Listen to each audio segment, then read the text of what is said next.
भारतीय संस्कृति में यज्ञ, योग एवं आयुर्वेद जैसी अमूल्य विद्याएं हैं, जिसका मूल है वेद। इतिहास की ओर दृष्टि डालें तो भगवान राम, भगवान कृष्ण से लेकर राजा महाराजाओं, ग्रामवासियों व अरण्यवासी ऋषियों की कुटियों तक नित्य व नैमित्तिक यज्ञों का प्रचलन देखने को मिलता है।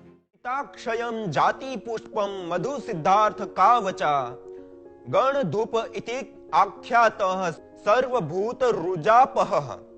अर्थात पंचभूतात्मक पिंड एवं पंचभूतात्मक इस ब्रह्मांड में संतुलन स्थापित करने के लिए किसी भी प्रकार की विकृति है, रोग है, दोष है, असंतुलन है, उसको संतुलित करने के लिए गण धूप में गाय का घी, चावल, चमेली पुष्प, शहद, श्वेत सरसों एवं वच इनको मिश्रित करके हवन सामग्री बना करके और उसकी जब हम हवि प्रदान करते हैं और उससे उत्पन्न होने वाला जो धूम्र है, वह धूम्र सभी प्रकार के यातनादायक, पीड़ादायक रोगों को बहा ले जाता है और पंचभूतात्मक इस पिंड में और पंचभूतात्मक इस सारे ब्रह्मांड में संतुलन कायम करता है। तो आइए हम यज्ञ को अपनाएं।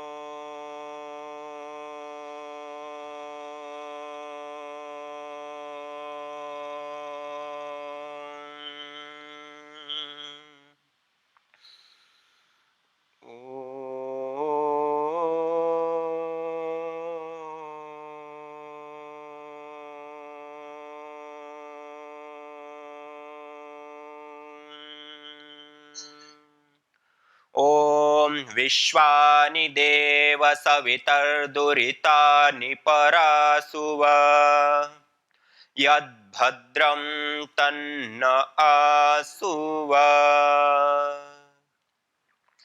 आप सभी साधक भाई बहनों का मेरा कृतज्ञता पूर्वक प्रणाम। आज हमारे साथ विशेष रूप से महाराष्ट्र से भाई बहन जुड़े हुए, मध्य प्रदेश से जुड़े हुए हैं और आज इस कोरोना काल में भी हम अपने घर में रहते हुए जो हमारी ऋषियों की विधा और विद्याएं हैं उसको हमें परम पूज्य श्रद्धेय स्वामी जी महाराज, परम पूज्य श्रद्धेय आचार्य श्री की असीम कृपा से आज हमें प्राप्त करने का अवसर प्राप्त हुआ है।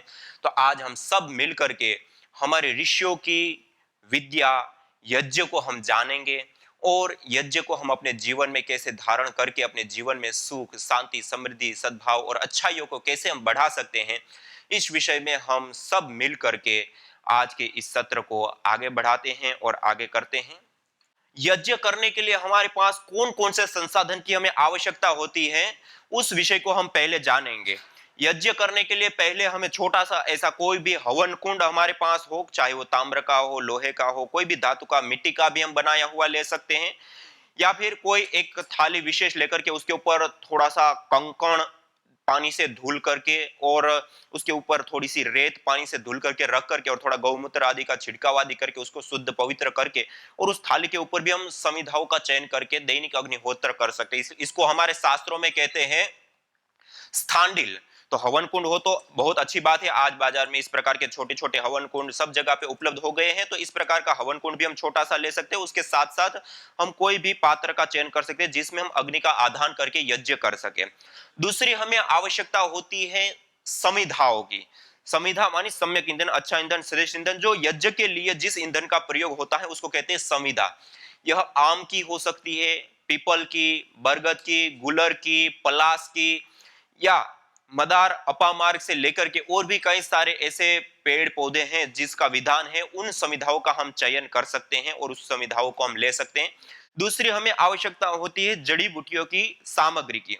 जड़ी बूटियों में सामग्री में 4 प्रकार के मुख्यतया द्रव्य होते हैं। एक तो सुगंधित द्रव्य होते हैं जिससे सुरभि उठे, सुगंधी उठे जलाने के बाद, और उस सुरभि से सौमनस्यकारी होती हैं, तो स्ट्रेस, तनाव, चिड़चिड़ापन आदि दूर होते हैं और सभी देवी शक्तियों को ये प्रिय होती हैं।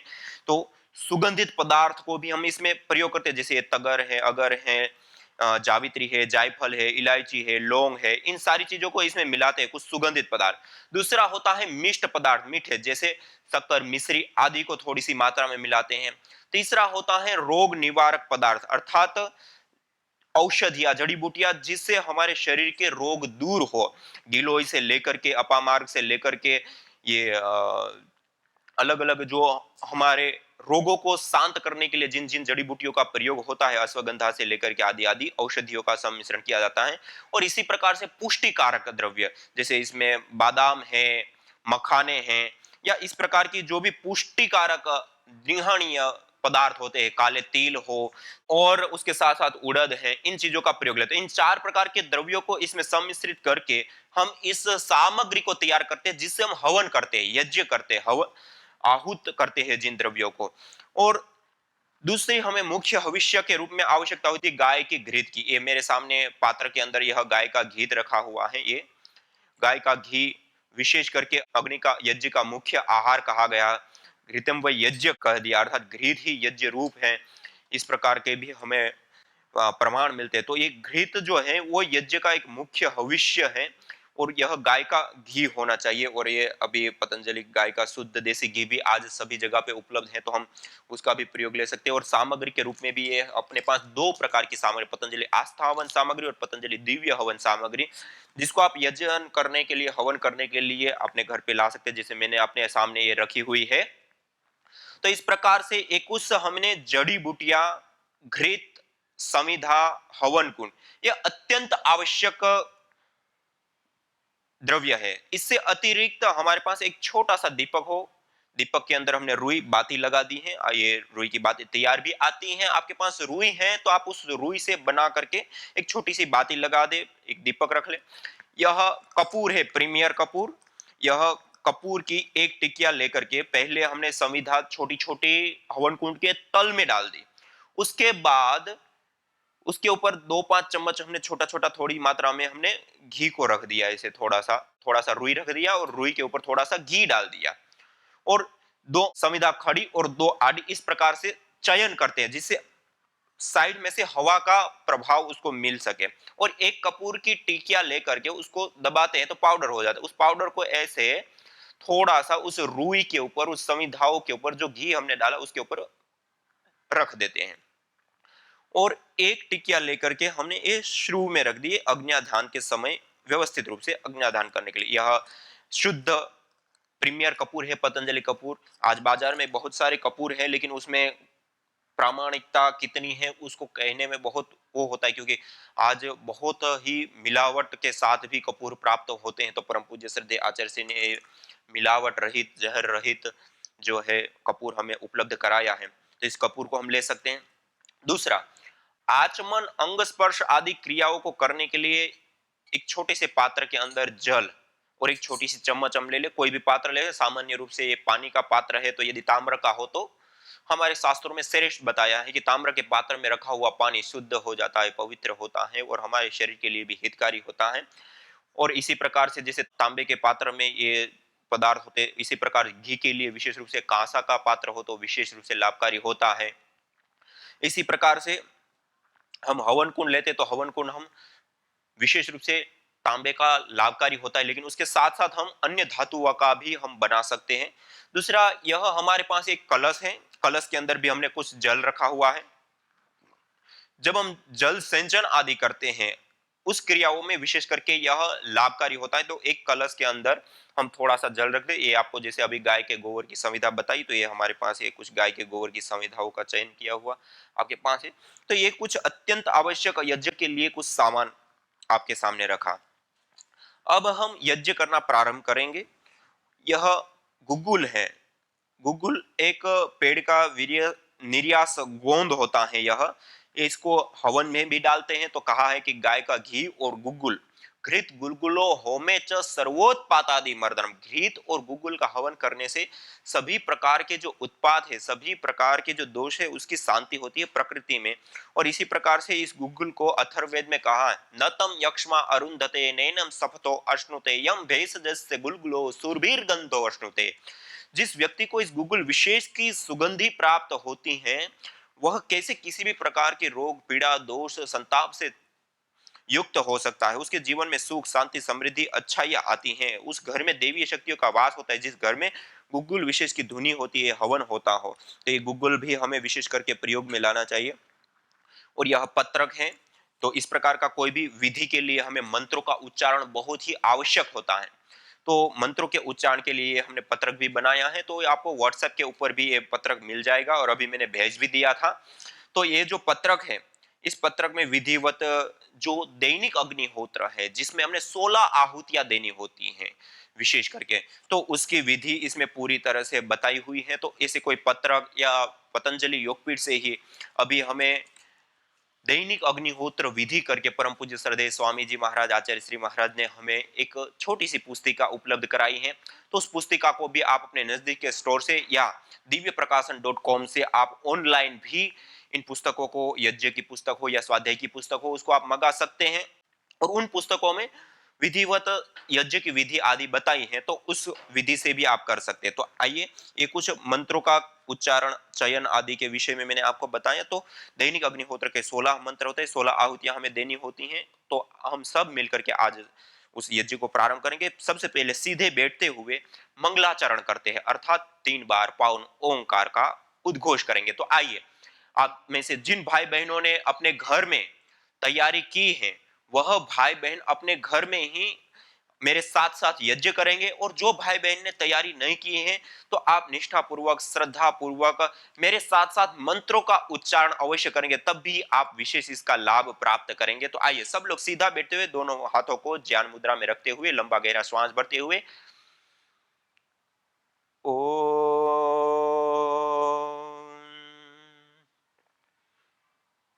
ओ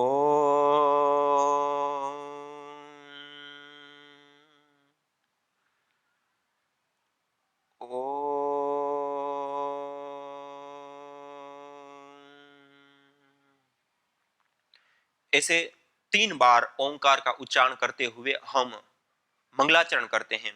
उसके बाद दाएं हाथ की अंजलि में हम जल लेते हैं। दाएं हाथ की अंजलि में जल लेंगे और अब मंत्रोच्चारण पूर्वक हम आचमन और अंग स्पर्श आदि क्रियाओं को संपन्न करेंगे। ये पवित्रता के लिए, शुद्धिकरण के लिए विशेष करके लाभकारी होते हैं आचमन, अंग स्पर्श आदि क्रियाएं। ओम अमृतोपस्तरणमसे स्वाहा। इस प्रकार से हथेली को नाली नुमा मुंह बनाते हुए, ओठ के साथ लगाते हुए इस प्रकार से जल का पान करते हैं। इसे 3 बार करना होता है। दूसरी बार जल लेंगे। ओम अमृता पिधानमसे स्वाहा। तीसरी बार जल लेंगे।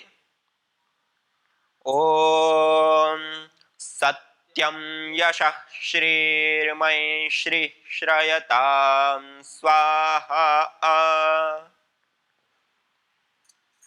ऐसे 3 बार जल लेने के बाद हस्त प्रक्षालन करने के, हाथ को धो लेंगे। जूठे हाथ हुआ उसको धो लेते हैं और जो छोटी सी प्लेट कोई रखी उसके अंदर वो पानी को डाल दे। फिर बाएं हाथ की अंजलि में जल लेंगे। पहले हमने दाएं हाथ की अंजलि में जल लिया था, अब हम बाएं हाथ की अंजलि में जल लेकर के और मध्यमा और अनामिका 2 उंगलियों का जल में स्पर्श करते हुए, एक एक अंग का स्पर्श करते हुए हम पवित्रता के लिए, शुद्धिकरण के लिए हम प्रभु से प्रार्थना करते हुए, कामना करते हुए कि हमारी जो यह इंद्रियां हैं, वह इंद्रियां हमेशा शक्तिशाली हो। जब तक हम जिए तब तक हमारा साथ दे। यह इंद्रियां जिन विषयों को ग्रहण करती हैं, वह विषय हमारे लिए कल्याणकारी, भद्र हो। इस प्रकार की प्रार्थना करते हुए हम अंग स्पर्श करेंगे। ओम वांग्म आस्यस्तु। ओम नसोर्मे प्राणो अस्तु। ओम अक्ष्णोर्मे चक्षुरस्तु। ओम कर्णयोर्मे श्रोत्रमस्तु। ओम बाह्वोर्मे बलमस्तु। ओम ऊर्वोर्म ओजोस्तु। ओम अरिष्टानि मिंगानि तनुस्तन्वा मे सह सन्तु। सभी अंगों के ऊपर लास्ट में जल को छिड़क देते हैं। यह आचमन और अंग स्पर्श की क्रियाएं संपन्न हुई। अब हम ईश्वर स्तुति प्रार्थना उपासना के 8 मंत्रों का उच्चारण करेंगे। यह प्रतिदिन दैनिक यज्ञ के लिए यह स्वैच्छिक है। यदि आपके पास समय है, वैसे 2 से 3 मिनट भी नहीं लगता है, तो आप प्रतिदिन भी कर सकते हैं परमपिता परमात्मा की स्तुति प्रार्थना उपासना। लेकिन कभी जल्दी है, कुछ ऐसी अवस्था है, तो आप इसका उच्चारण ना करें, तब भी आप पहले मंगलाचरण ओम का उच्चारण और एक आचमन और अंग स्पर्श क्रियाएं करके सीधा दीप प्रज्वलन करते हुए भी हम यज्ञ प्रारंभ कर सकते हैं। लेकिन आज हम सब मिलकर के 8 ईश्वर स्तुति प्रार्थना उपासना के 8 मंत्रों का हम उच्चारण करेंगे। आइए सभी लोग हाथ जोड़ते हुए अपने घर में सीधा बैठते हुए सभी लोग मंत्र का उच्चारण करने का अभ्यास करेंगे। ओम विश्वानि देव सवितर्दुरितानि परासुव यद्भद्रं तन्न आसुव। ओम हिरण्यगर्भः समवर्तताग्रे भूतस्य जातः पतिरेक आसीत् सदाधार पृथिवीं द्यामुते मां कस्मै देवाय हविषा विधेम। ओम य आत्मदा बलदा यस्य विश्व उपासते प्रशिसं यस्य देवाः यस्य छायामृतं यस्य मृत्युः कस्मै देवाय हविषा विधेम। ओम यः प्राणतो निमिषतो महित्वैक इद्राजा जगतो बभूव य ईशे अस्य द्विपदश्चतुष्पदः कस्मै देवाय हविषा विधेम। ओम ये नद्यो रुग्रा पृथिवी च दृढायेन स्वस्तभितं येन नाकः यो अंतरिक्षे रजसो विमानः कस्मै देवाय हविषा विधेम। ओम प्रजापतेन त्वदेतान्यन्यो विश्वा आजातानि परिता बभूव यत्का आमास्ते जुहुमस्तन्नो अस्तु भयं स्याम पतयोरयीणाम्। ओम स नो बन्धुर्जनिता सविधाता धामानि वेद भुवनानि विश्वा यत्र देवा अमृतमानशानास्त्रिति ये धामन्नध्येरयन्त। ओम अग्नेनय सुपथाराये अस्मान् विश्वानि देववयुनानि विद्वान् युयोध्यस्मज्जुहुराणमेनो भूयिष्ठान्ते नम उक्तिं विधेम। इतेश्वरस्तु ते प्रार्थनोपासना। इस प्रकार से आप अपने घर में प्रतिदिन इस वेद मंत्रों का गान कर सकते हैं और यजन भी। अब हम यज्ञ शुरू करेंगे, यज्ञ प्रारंभ करेंगे। अब हम 3 महाव्याहृतियों का उच्चारण करते हुए दीप प्रज्वलन करेंगे। सभी लोग मेरे साथ साथ उच्चारण करेंगे। ओम भूर्भुवः स्वः।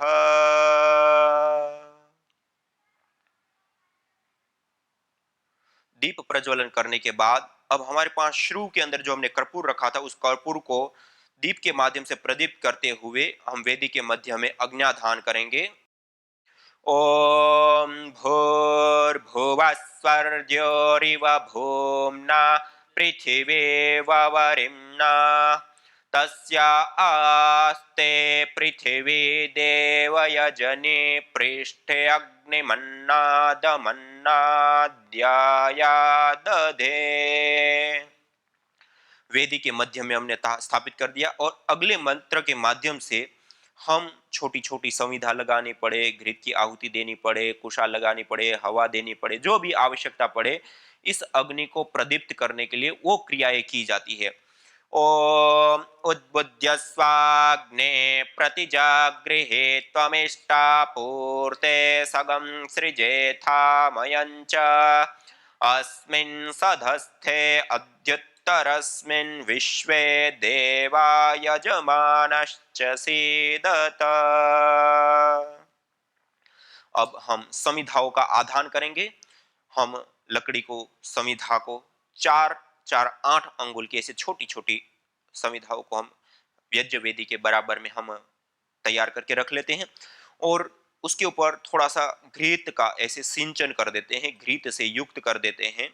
यह 3 समिधा 3 लोक, भूलोक, द्युलोक और अंतरिक्ष लोक को आवृत करने वाला यह यज्ञ होता है। अयम यज्ञो भुवनस्य नाभि, संपूर्ण चराचर भूमंडल ब्रह्मांड के अंदर संतुलन स्थापित करने वाला होता है। इसको यज्ञो वाव विष्णु, यज्ञो वही विष्णु कहा गया, अर्थात यह संपूर्ण लोक लोकांतर में तीनों लोकों में यह व्यावृत होता है। तीनों लोकों में इसकी ऊर्जा जाती है, इसकी धूम्र जाती है और तीनों लोगों को पवित्र, शुद्ध, सुगंधित और अनुकूल बनाता है। तो आइए इन 3 समिधाओं के माध्यम से तीनों लोगों को पवित्र करने वाली इस भावना को हम बनाते हुए दोनों हाथों में घृत से सिंचित समिधा को इस प्रकार से प्रणाम मुद्रा में अपने हाथ में ले लेते हैं और उसके बाद हम समिधाओं का आदान करेंगे।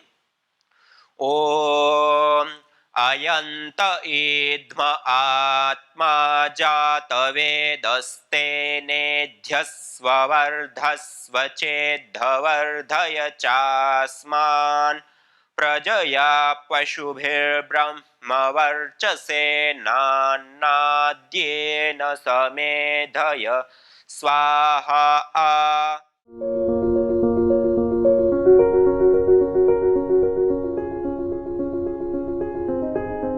मुंबई शहर में घाटकोपर स्थान पर मैं योग वर्क चलाती हूँ कि हम पहले हवन करते हैं, यज्ञ करते हैं और उसके बाद हम क्लास शुरुआत करते हैं।